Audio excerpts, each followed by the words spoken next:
on the edge of the groin, right at the edge of the groin, and those poles are poles for fishermen sail for sea seines, insane.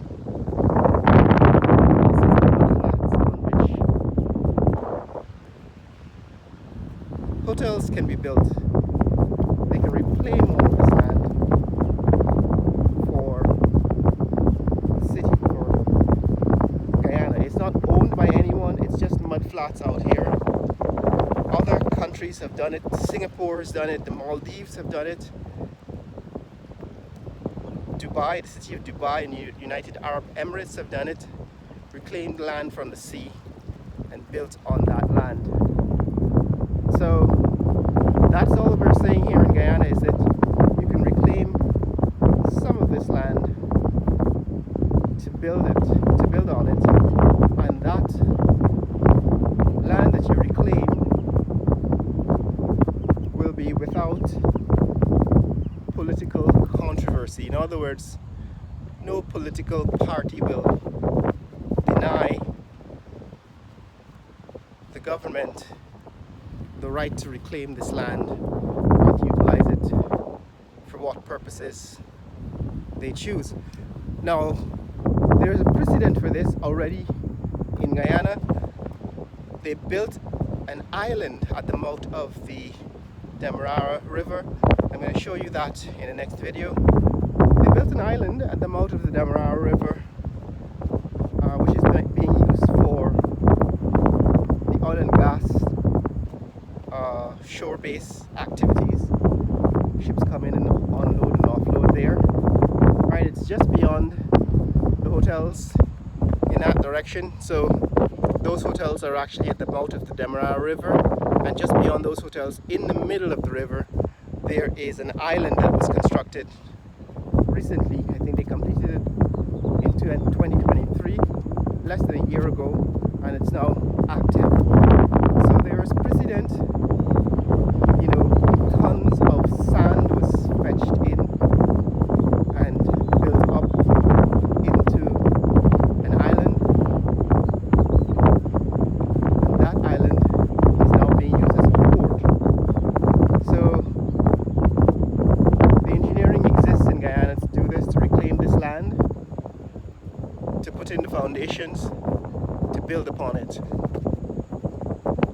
All of these mudflats are still available for construction and without controversy. Now I'm heading in towards the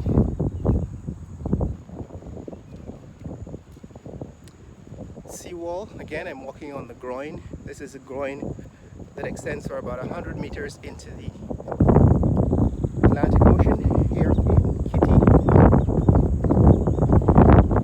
I guess I shouldn't attempt to do this because it's quite dangerous. The rocks are slippery, covered with moss, particularly when it's wet.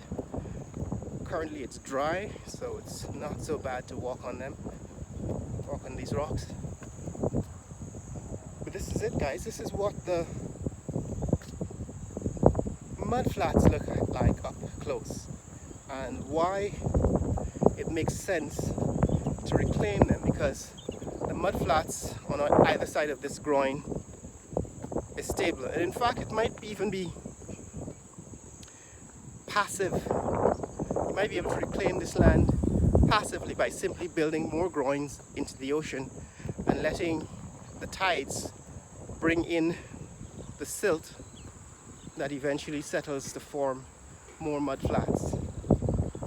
The engineering, skill and technology exists. This is old technology to do that, and in 10 years you probably have much more land reclaimed from the sea. Currently the government is growing these mangrove trees on the land to protect the city from the sea, and that equates to biomass, more biomass being built up on this land. But as you can imagine, now that the government is rich, in other words has access to more money, the options for what to do to protect the coast of Guyana from the sea are better. You have more options, and one of those options is simply to extend the coast out into the Atlantic Ocean, to build more land, to reclaim land. Right, this is where we are. We're back at the seawall. We're reclaiming,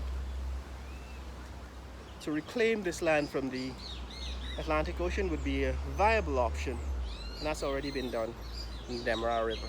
Share this video with friends and family around the world. Let people know what's happening here on the mudflats of Georgetown. Later!